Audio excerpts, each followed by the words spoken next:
G'day legends, welcome back to Chatterbox episode 2. We're out here at Pine Creek State Forest, SAWMILL mountain bike tracks. Let's get straight into it. Welcome back everyone. It's good to have you back on board. We're trying a very different style today. We're at what is really an XC zone. It's far cry from what we had on last episode out at Taree. These tracks are very, very different. And as you'll see, they are deceivingly fun. A couple really cool, fun, short, sharp descents, always keeping you on your toes. Make a corner into bus stop, pop it onto the back wheel. Ooh. This corner has lost its exit there. It's a pretty tricky exit to make, that one. And as we come up to a brutal bar banger, sneak on through there. Good training, but I don't know how I'm gonna go with this episode and getting puffed out because it's a pedally joint, but it's so much fun. Now, if you haven't heard of the, I guess, Pine Creek State Forest greater area and SAWMILL tracks, then one of two things. First of all, you're missing out because this bush is gorgeous, absolutely beautiful. Oh, I get a bit of drift going on there. And two, probably the reason why you haven't heard about it is because it's not the most marketed trail network. It's not hugely advertised. It's almost a pretty old network that's, to some degree, and to my kind of disappointment, it's starting to get a bit forgotten.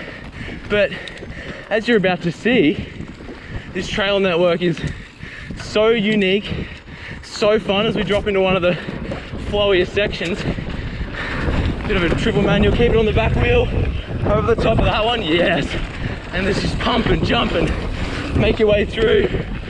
All these tracks are just crazy flowy. Oh my goodness, yes, wow, oh, far out. Two-wheel drift there wakes you up in the morning. My goodness, that was incredible. And you see that track, it's not Blue Derby, it's not Whistler, it's not these massive 3-meter tall berms. They're just tiny, but if you're creative enough to make some trail out of them and make the trail work for yourself, it's worth it in the long run. It's just so much fun. The reason why you're probably seeing a lot of cutting in this video is because this network is, it's a cross-country network. It's got equal parts climbing and descending, which means that after you've done a really fun, short, sharp descent, just roll up to the next one. No hard climbs, no nasty fire road grinds. It's all really compact, so you're always straight onto the next one. Right now we're dropping into Eliminator, and this is a training corner up here. This is one of those nasty flat corners that I teach people to get crazy on. You try and stop up high and blow through it. That was a really good corner there. But the beautiful thing about these networks is that because they're so short and sharp, you're basically just doing micro enduro stages every single time you hit the tracks, and then you have to climb straight out. So if you want to, you can make this place into a perfect interval session.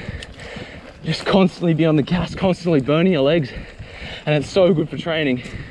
And when people ask me, what's your local network, Ryan? Like, I could very easily say Mount Karamba, but to be perfectly honest, I've learned more trying to get creative, make lines, and make trail where there's not trail out here than I have at Mount Karamba any day. And as you can see, for an XC track, we're going pretty damn fast, and that's because I've probably spent more time riding these tracks than I think any other human being, because they're just so good for your training.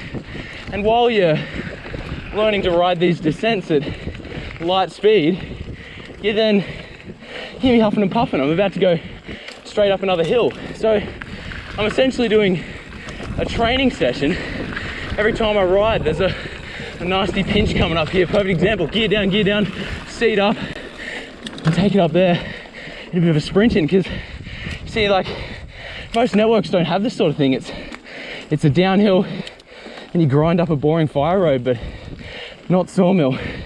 Not Sawmill, we got it all here.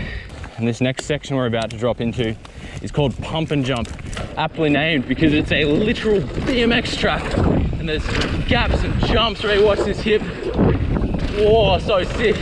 And just doubles and berms as we come into this left-hander. Oh yeah, on the gas. Doesn't get much better than that.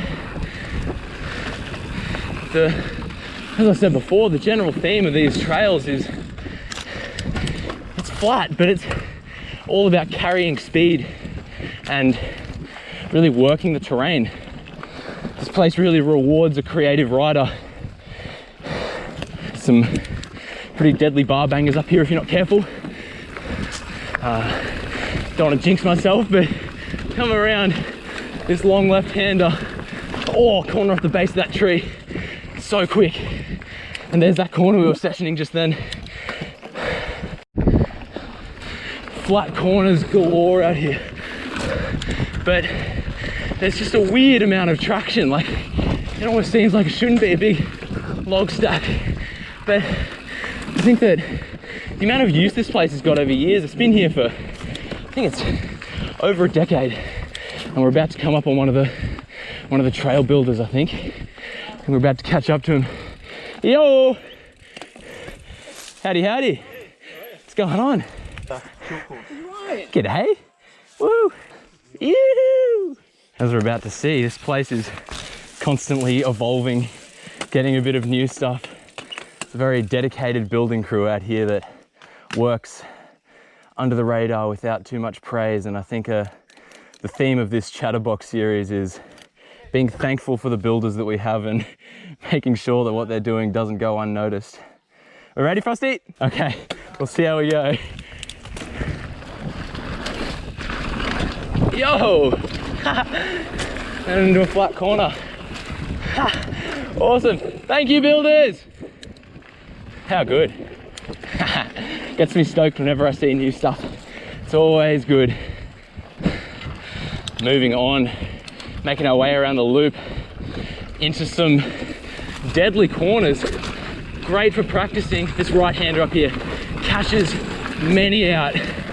And if you do it right, and if you've practiced exactly where your tires need to go, you can hit it without brakes. And it's definitely an advantage having a little bit of skill to, I guess, know where your tires need to be. It's like a bit of that kinesthetic sense, just knowing where your body and bike are in space and time. That sounds like something out of a physics lesson, but you see right there, I just blew a bit wide and lost 0.2, and we all know how important 0.2 can be in a race environment. So making sure that you can nail down all those extras. And as we wrap around Pine Creek State Forest, we're making our way into the Red Hill section, and I don't know if you can see, but the dirt, bright red, so it's named appropriately. And we swing on down into this really dark gully and around what we call the sinkhole. Look down your left there, big eroded section, but recently we've done a bit of building to fix it up. Scary hard A-line up here. Can have a crack at it. Oh wow, now that's challenging for a lot of good reasons. Climbing is incredibly important, and if you want to be good at riding uphill, downhill, or anything, you need to do everything. You can't just ride downhill. You've got to make sure that you master all the elements, so to speak, before you're able to get better at riding downhill. So we've topped out of the Red Hill climb. We're about to hit the Red Hill descent, and I think that this is probably one of the most consistent downhill sections in this network, and it's also probably one of the flowiest tracks in Coffs Harbour if you know where to put your tires. And that's the theme of this ride, creativity. Got a car coming along the side, we'll sneak around him. And the jumps everywhere, we know where to look for them. Cruising our way through into quick section now. Skating, hug this inside right hand here. Whoa, I think I hit you guys on the bar again. Sorry guys, but if you wanna do a hard interval, you ride this all the way to the end, your legs will be screaming at you. And I hate to say it, but if you're racing enduro, it's not all downhill. You got to make sure that you master it all. And I know I can't hear you guys talking at your computer screen, but I got a feeling I'm gonna have some people saying, Ryan, this sounds like an absolute advertisement for the SAWMILL. And to be perfectly honest with you, it is. Because this network is so horribly underappreciated for its ability to, first of all, put a smile on your face, and second of all, turn you into an incredible rider. While everyone's obsessed with the need to be going downhill constantly and shuttling uphill, you're missing out on some of the most beautiful bush in Coffs Harbour, and it's so much fun. So we get a bit of a second to take a breath here. I think it's really important to make the point that tracks don't have to be classified by riding ability. Of course, you've got downhill tracks that are really dangerous for somebody that's a new rider, but I feel as though ruling out a green track and saying, oh no, I'm not going to ride a green track because I'm too good for a green track, you're really doing yourself a disservice. I think I said it before, you've got to master all the elements. You've got to be able to try and get your tires onto as much track as you can, and as much versatility as you can will improve you in the long run. And here's an example, a log rollover. You don't see them very often anymore because they're not the fastest feature, they're not the scariest feature, but it's those features that make you work a little bit, make you try something new, that push you into a zone where you learn how to ride a bike better. Into the next section of descending. This is, if you're looking really closely when I say there's a little tree root, a little stump on the left where my friend Fergus had a big crash right there on the left. So if you, oh, that was a bit of a stick. I think we're clear. Oh man, that scared me. Oh, might be a bit of karma for calling out Fergus. I'll have a look. Let's just see we're running all right. I think we're running all right. Strikes fear into my heart whenever I hear that I've got a stick. It's terrifying. G'day. We're about to drop into cow corner. I think Dad's gonna let me go past because there's a pretty solid jump up here. Get a bit of speed. Real quick 0 to 100 sprint. As we make our way in and boom! Big jump. Fast section. Try this inside line.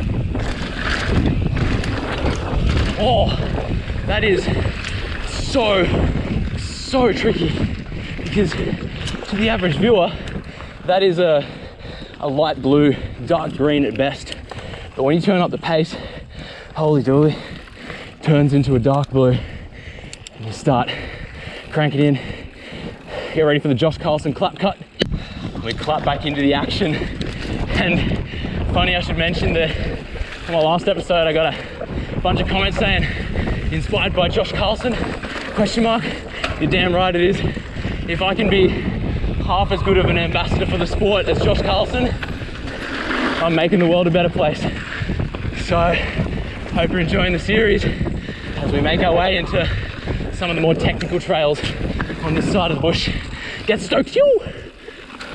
Dropping into a pretty sick bit of track. This is called pig track because in the past, after a bit of rain, you'd be wallowing in the mud, but now on the back wheel, they've done a bit of drainage in here, and these two corners are incredibly difficult.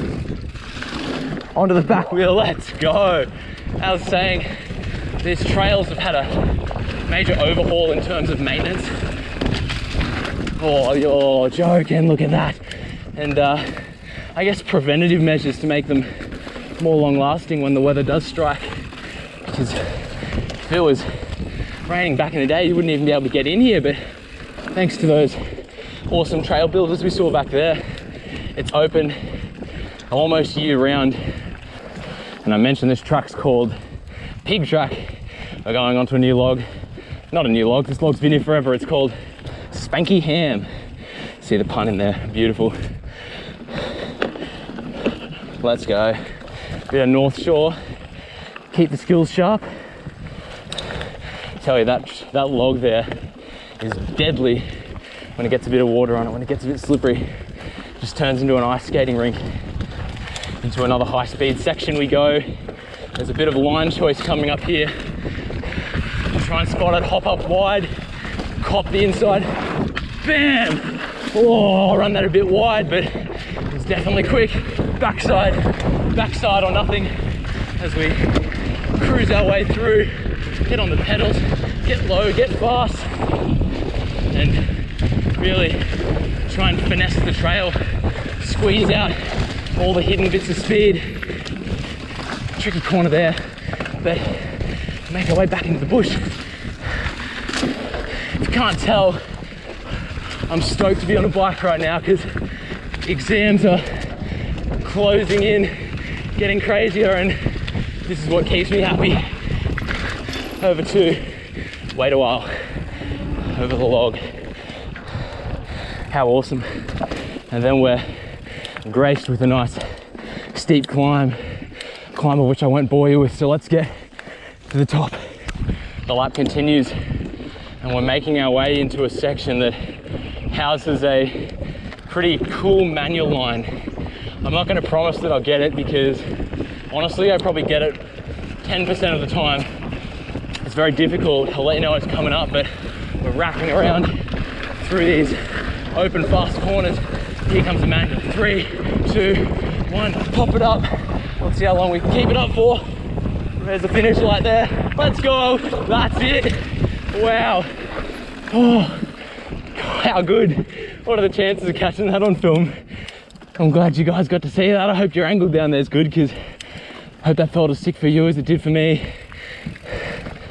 Crank our speed up for another one of those really short, sharp little sprint sections that have a good feature. Hang out wide and just a bunny hop and boom!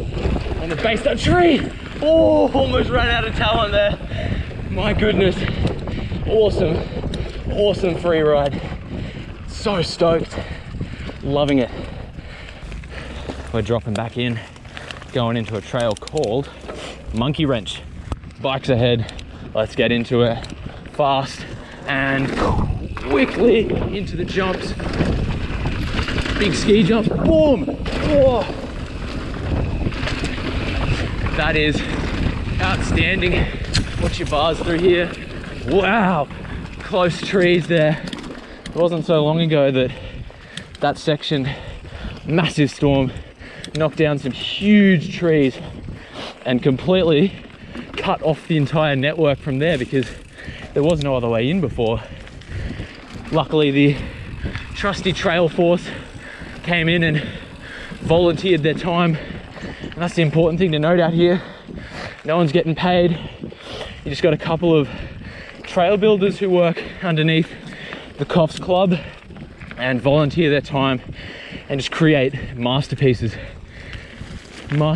for you to enjoy absolutely free.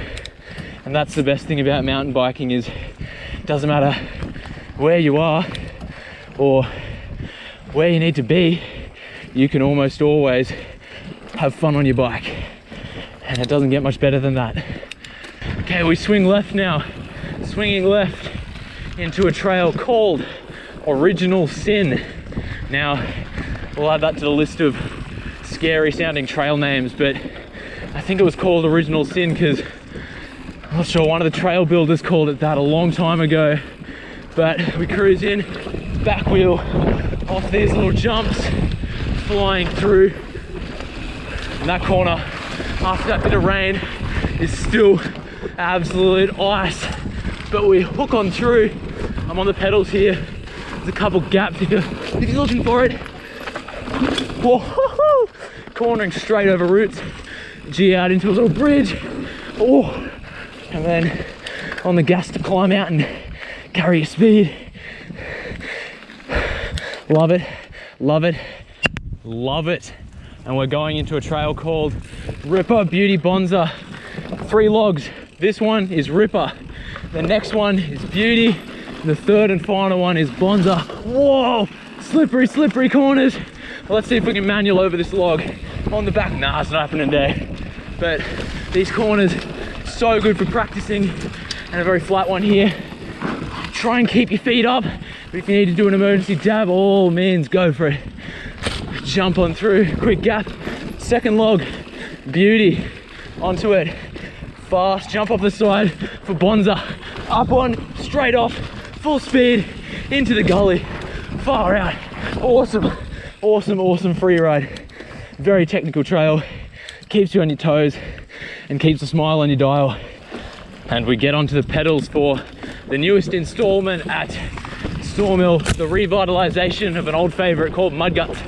Big gap to start off with. We're flowing through crazy fast, flowy corners. Let's get this inside gap. Yes, look out. Flowing down, so into this sharp right-hander. And through a creek crossing, I'll take it easy so I don't get the fresh Dharco kit all muddy. We'll save that for later. Now that line was so good. Just got to wheelie back up the hill and do it all over again. It's just beautiful bush. We're going to do it again. It's going to be the same thing, except we're going to be quiet for the Instagram. Just like last time on 3x3, that video went crazy on Instagram. So we're going to do it again, except this time we're doing it in an XC network. So if you've watched the full video, we appreciate you being here. And we'll see how many people we fool by showing them an XC track and trying to tell them that it's an enduro track.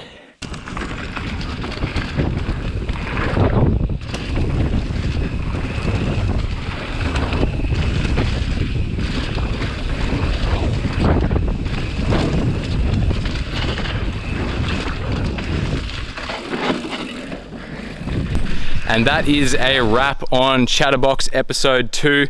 Awesome to have you along and check out the SAWMILL XC trails, or they're kind of enduro trails in my opinion, and I really, really love this network and I'm so happy to take you along for the ride. As I said earlier, these tracks are built purely out of volunteer work, so no one's getting paid. But as I said, we are underneath a club, and to keep this place legal, we have to pay an occupation permit, which does cost money. So if you feel like you want to give back to this trail network, make sure that you hit the link in the description and donate whatever you can. We would appreciate that.